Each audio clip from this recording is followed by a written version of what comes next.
ఆంధ్రాలో మొన్న కర్నూలులో జరిగినటువంటి బస్సు యాక్సిడెంట్.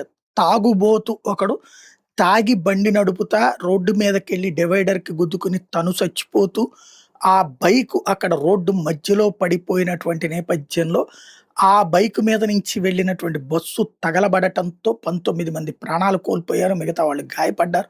బస్సు తగలబడిపోయింది. దేశమంతా చర్చించుకునే పరిస్థితి అయింది. ప్రపంచమంతా చర్చించుకునే పరిస్థితి అయింది. అలాంటి దానికి కారణమైనటువంటి ఆ బస్సు దగ్ధం తర్వాత కళ్ళు తెరిచినటువంటి రెవెన్యూ ఇదే దాన్నేమంటారు రవాణా శాఖ భారీ ఎత్తున 2 తెలుగు రాష్ట్రాల్లో గూడా బస్సుల్ని తనిఖీలు చేస్తుంటే ఒకటి కాదు, 2 కాదు అనేక లోపాలు కనబడుతున్నాయి. టోటల్‌గా 361 కేసులు పెట్టారట తప్పు జరిగినాయని. అట్లాగే 40 బస్సుల్ని సీజ్ చేశారట. ఏది సీటర్ కిందకి పెట్టుకొని దీని కిందకి తీసుకొచ్చారు, బెర్తులు పెట్టారు. లేకపోతే మన రాష్ట్రంలో కాకుండా వేరే రాష్ట్రంలో మొదలయ్యారు. ఇట్లాంటివి. ఇవన్నీ ఉల్లంఘనలే. ఇంతమంది ఇంతకాలం దర్జాగా కార్యకలాపాలు సాగిస్తూ వచ్చారు. ఇప్పుడు దొరికిపోయారు.